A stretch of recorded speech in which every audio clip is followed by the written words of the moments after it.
This is how one of America's biggest charities, the Salvation Army, receives donations at its collection centers. It's the beginning of the process of getting the items to shoppers.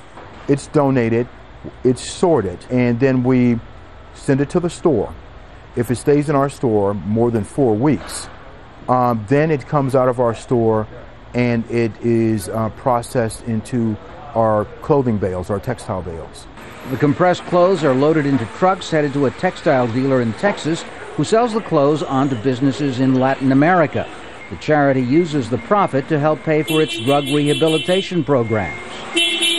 It's not just clothes that end up overseas. People donate tens of thousands of pairs of shoes to the Salvation Army every year, and not all of them make it to the charity's retail shop.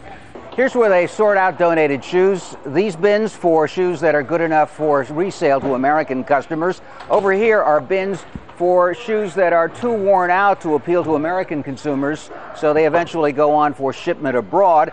And of course, shoes that are no good for sale anywhere, they're trashed. That's where Khyber Traders comes in.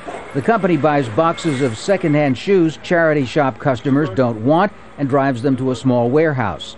They're then sorted again into bags of women's, children's, and men's shoes and running shoes. The company's managing director says the decision to get into the second-hand clothing business was easy because their CEO's father was in the business in Pakistan. Once they came to the U.S., they wanted to do the same because usually the kids follow their parents. And they started to look around and they end up in Salvation Army where they were doing the same things, the second-hand stuff. Khyber Traders sells the second-hand shoes to dealers in poorer countries, including Egypt and Pakistan. Khan estimates they fill about 60 shipping containers with shoes in a year. Companies like Khyber are the final link in the global circle of the U.S. clothing trade.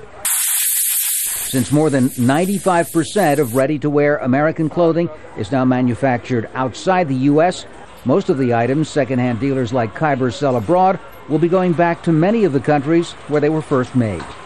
Tom Ackerman, Al Jazeera, Alexandria, Virginia.